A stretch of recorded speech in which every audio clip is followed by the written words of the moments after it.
La licenciada Mercedes Marcó del Pom decía, al culminar el bloque anterior, lo que sucedía, por ejemplo, con la asignación universal por hijo, la actualización por ley, también de embarazos y de asignaciones familiares, que anunció la presidenta de este modo antes de ayer.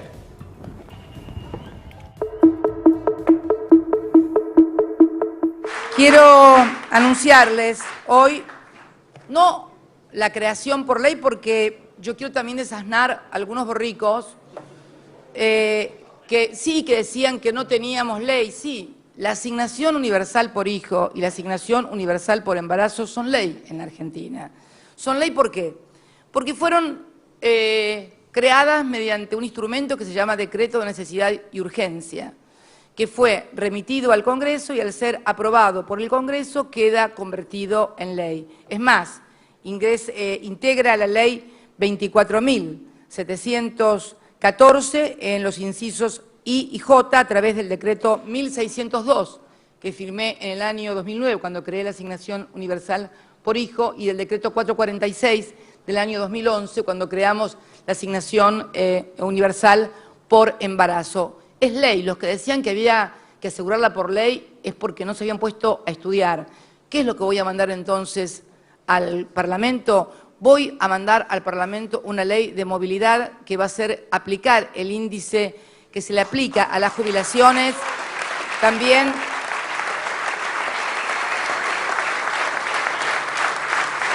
de manera tal que la asignación universal por hijo, la asignación por embarazo y las asignaciones familiares que perciben los trabajadores en relación de dependencia van a ser ajustadas con los mismos índices que son ajustados los beneficios previsionales de nuestros jubilados y pensionadas 2 veces al año con el mismo índice. ¿Cómo se hace, Mercedes, para atender estos nuevos derechos, atender el nivel de consumo que el plan económico necesita para que la actividad siga en pie y al mismo tiempo atender las críticas sobre el gasto público? Bueno, lo que ha planteado este gobierno en todos estos años, pero cuando uno lo mira en una perspectiva más largo plazo, aparece muy claro que es a partir de la crisis de la crisis internacional del año 2008-2009, donde es el sector público el que toma la posta para sostener los niveles de actividad y de demanda. Hay una relativa retracción en la inversión privada, en la participación del sector privado, y esto se da, ojo, se da en la Argentina y se da en toda América Latina. Hay un trabajo reciente de CEPAL que lo muestra muy claramente, donde en general todos los países de América Latina han planteado políticas anticíclicas frente al escenario internacional más complicado. El propio Obama, cuando en los Estados Unidos destinó millones y millones de dólares para salvar la industria automotriz. Creo que esto es una cuestión que el otro día lo decía en las jornadas monetarias un economista que decía, ya hay consenso en los economistas de que las políticas fiscales expansivas tienen un rol fundamental en el sostenimiento de los niveles de actividad y de empleo.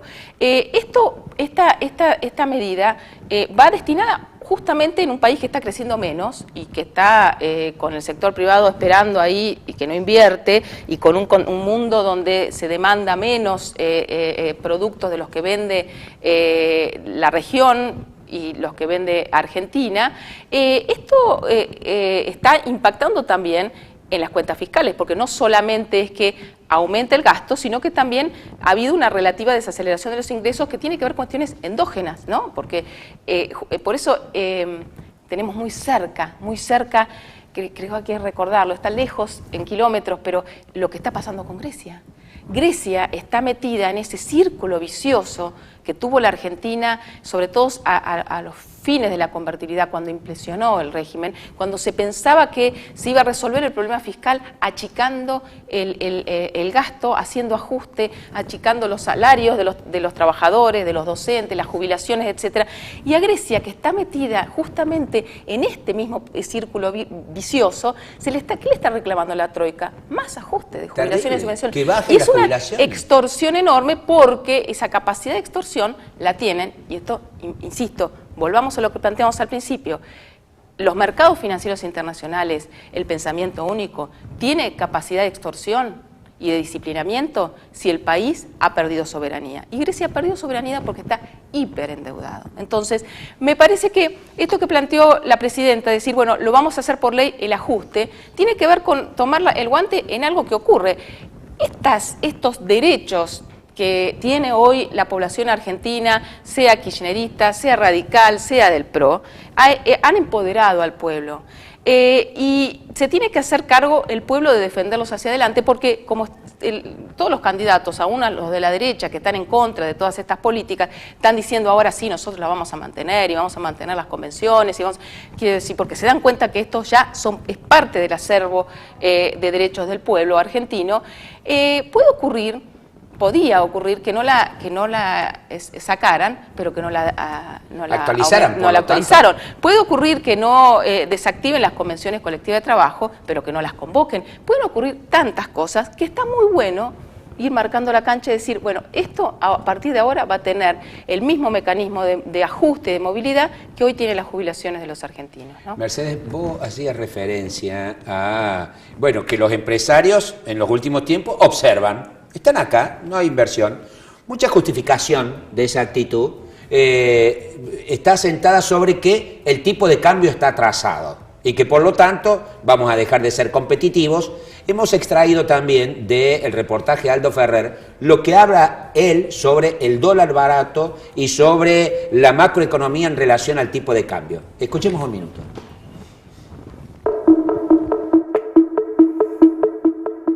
El dólar barato es una calamidad. El dólar barato fue el instrumento, digamos, de la política económica principal en tiempo de la dictadura, con la tablita, después la convertibilidad.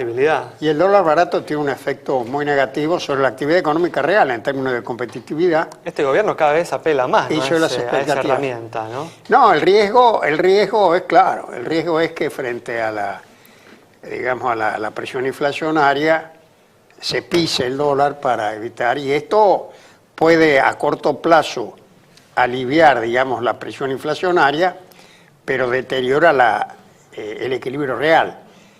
Yo creo que el dólar barato es una verdadera calamidad. Y entonces hay que administrarlo con mucho cuidado.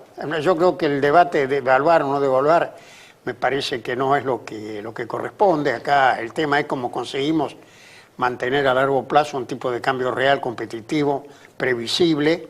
Y esto no se logra de la noche a la mañana, depende de la política fiscal, monetaria, la política de inversiones, de una serie de cuestiones, ¿no?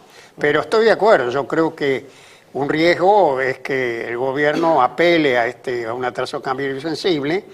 Yo creo que trata de evitarlo en alguna medida porque hay algún ajuste moderado, pero es un riesgo de que el resto del año se provoque una apreciación significativa, y esto tiene costos reales fuertes, ¿no? Varias cosas. La devaluación, como planteaba al principio, en la Argentina la historia de la devaluación ha sido esta historia de la aceleración inflacionaria y la caída del salario real.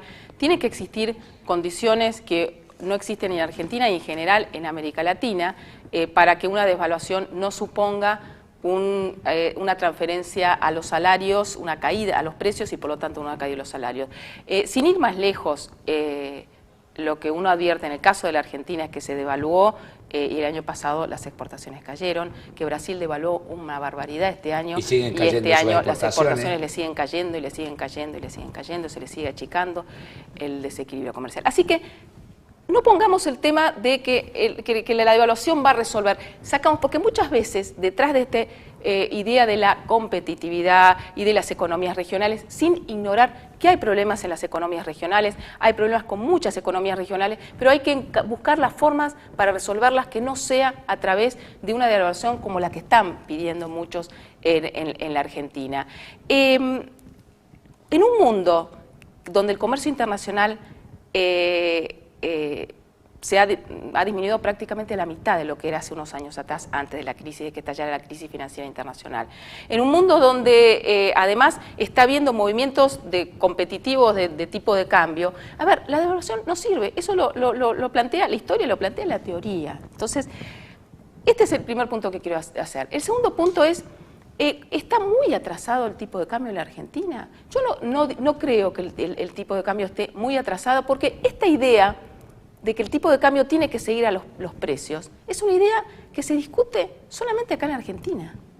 Yo cuando participaba en tantas reuniones con banqueros centrales, esta asociación entre inflación y ajuste cambiario no se discute. En ningún otro país. Sin ir más lejos, el tipo de cambio en Brasil está sensiblemente más atrasado, aún con esta devaluación, en relación aún a la inflación más baja que tuvo Brasil durante todos estos años. Entonces, me parece que acá hablar de devaluación lleva a ignorar a un problema que para mí sí es más grave, que es la productividad de la economía argentina.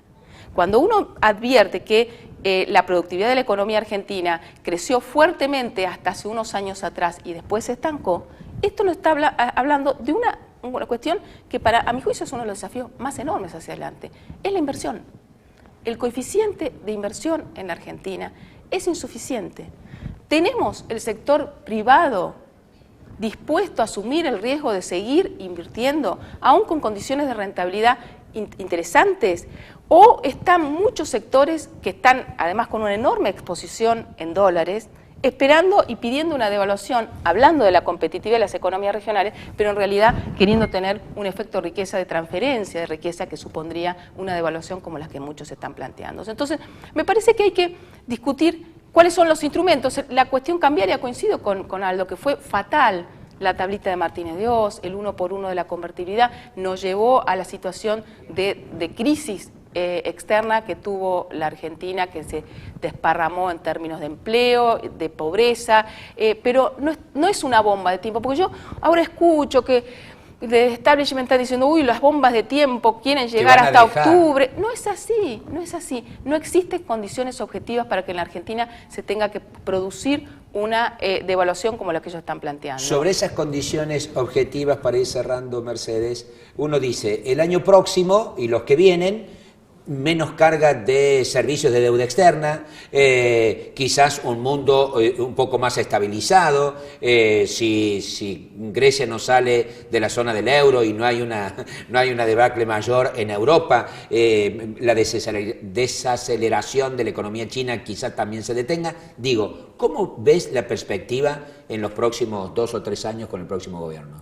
Bueno, yo creo que se parte, insisto, de un terreno mucho más firme en términos de lo que ha sido la soberanía del desendeudamiento, pero también en muchas otras decisiones de políticas de Estado que van a llevar tiempo a madurar. Por ejemplo, la inversión en petróleo que está llevando a cabo YPF se necesita mucho más. Muchas veces lo dice Galuccio, no alcanza con YPF. Necesitamos también a las otras empresas del sector privado que asuman la posta de la inversión para recuperar el autoabastecimiento.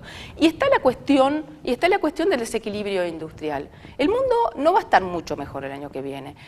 Los precios de las materias primas, las proyecciones no indican que van a mejorar sensiblemente. Tampoco se van a desplomar, o sea que no. Pero lo que nos está mostrando el sector externo es que hay problemas en Argentina y en América Latina, los viejos problemas de la primarización. Y son esos viejos problemas, me parece, los que prioritariamente el próximo gobierno tiene que enfrentar, con espaldas para hacerlo. Y las espaldas siempre son políticas. Y las espaldas son políticas y de condiciones objetivas, obviamente, porque uno puede tener las mejores intenciones, pero no tener grados de libertad para desenvolver las políticas, ¿no? Mercedes, muchísimas gracias por haber compartido con nosotros. Un placer. Bueno, cuando ya el programa ha pasado, ya se ha presentado en la Universidad Nacional de Córdoba el primer número de la revista del Plan Fénix en Córdoba, donde asistirá la licenciada Mercedes Marcó del Pont, que nos ha acompañado en este programa del día de hoy.